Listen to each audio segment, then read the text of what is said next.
So one thing that has been pointed out to by a lot of people is that the Indiana Fever a year ago, what they were doing with free agents, with rookies, like seems night and day versus what they're doing this year.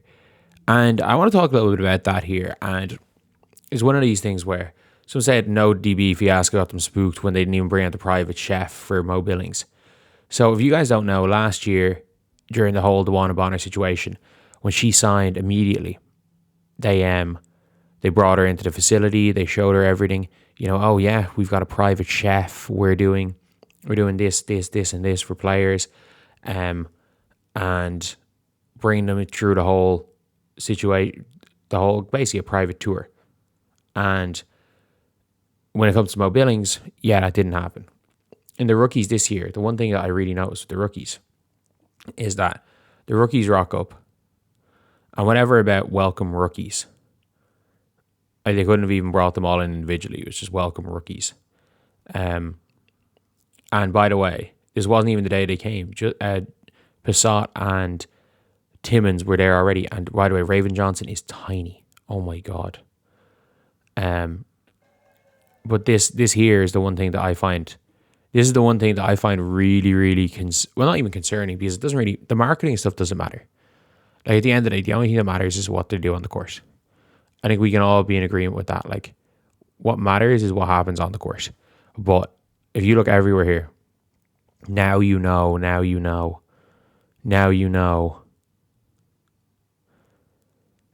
He's wearing an every game is a home game t-shirt. Now you know. And if you guys haven't seen everything with the Indiana Fever this year in their marketing, it is stuff that were left over from last year, because I don't think the Indiana Fever thought that last year. I think behind the scenes, the Indiana Fever were like, we're Apple. We are the brand of the WNBA. We're going to be Apple. As Kelly Krauskopf said, you know, we want to be Apple. They believe that they were the brand of the WNBA. And they have a lot of t-shirts left over. They have a lot of stuff left over. And they spent a lot of money last year that I don't think they have this year. Like, I think they were given a massive marketing budget. And look, I do also think the fact that the budgets were probably decided when the league was still potentially facing a lockout doesn't help. But like, you're seeing a lot of things with Indiana this year with the Fever when you're like, okay, they're like Sky-esque. There's a lot of Chicago Sky-esque things about this organization. There's a lot of, well, now that's why the Indiana Fever sucked for a while. Like, again, there's a load of things, like the rumors of Raven Johnson being drafted because she went to South Carolina, and South Carolina's practices were like pro practices, and they thought, you know what, she'd be ready to practice. Like that, it seems like they didn't even really want to draft anybody. The whole not even letting Timmins or Passat fight it out for a spot. And I know they can technically fight out for a spot from the developmental pool into getting a main roster spot. They can technically fight it out.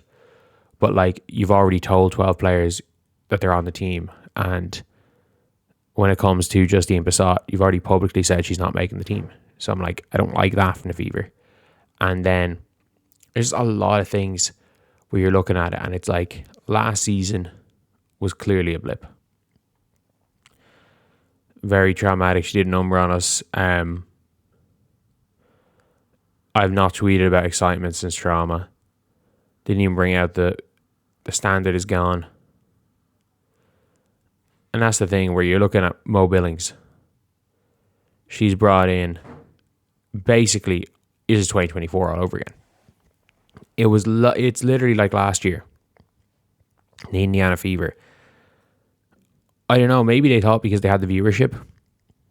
I mean, as in fairness to the Fever, they did get two of arguably the biggest name free agent in DeWanna Bonner at the time. That was actually had a chance of leaving their team.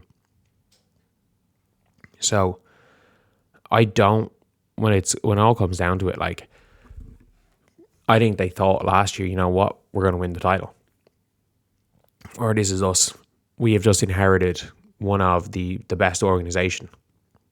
Like, it reminds me of, do you guys remember back in the day, the Warriors? When the Warriors were winning all those rings, they were like, you know what, we're the gold standard. We're the best organization. We are so far ahead of all these other teams. And then it turned out, no, it is literally that fact that you have Steph Curry. You are not the standard. You just have Steph Curry.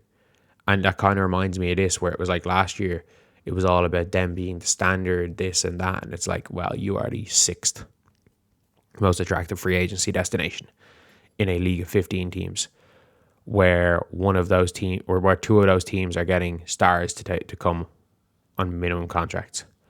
And in fairness, the Indiana Fever does have the one benefit, and their one benefit is that they can get, for lack of better words, damaged goods for cheap. Like, they can sign players that talent level would be above average contracts and above average talent level. They could get them for very cheap if they're trying to, salvage their reputations. But that's like it. Like, the Indiana Fever is going to be Caitlin Clark-Aaliyah Boston and a bunch of people that want to have their reputation salvaged. And the organization that once prided itself on being, we are the standard. We are going to be Apple. Kelly will never get over that. Will never. And let's not forget as well that the organization did send out a survey to say, what would make you stop being a Fever fan? And it was like Caitlin Clark leaving the team was one of the options. Like that is a crazy thing to put in a fan survey. But at the same time, look, I'm not going to go out there and say, oh yeah, the Indiana Fever are this completely incompetent organization, because they're not that either. They're not that either. But we had an entire year of them pretending like they are the gold standard, pretending like they are like the top of the range as far as organizations go. And the reality is that they are either a bang average or a slightly below average WNBA organization, who, as far as organizational structure, who are one of the 3 worst teams when it comes to scouting. The only team that might be worse than them when it comes to scouting is the Aces. And people are like, oh, the Aces know what they're doing. They've won 3 and 4 years. Yeah, they drafted, like, they have Jackie Young and AJ Wilson. Like, and they have the whistle. Like, you cannot underestimate that whistle.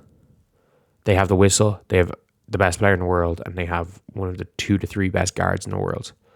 And they have the best coach in the league. They are one of the worst recruiting teams in the league. And I think the Fever are slightly ahead of them. But the Fever, as far as recruiting is concerned, might be second worst in the league. But yeah, that is pretty much it, lads. That's the video. See you guys.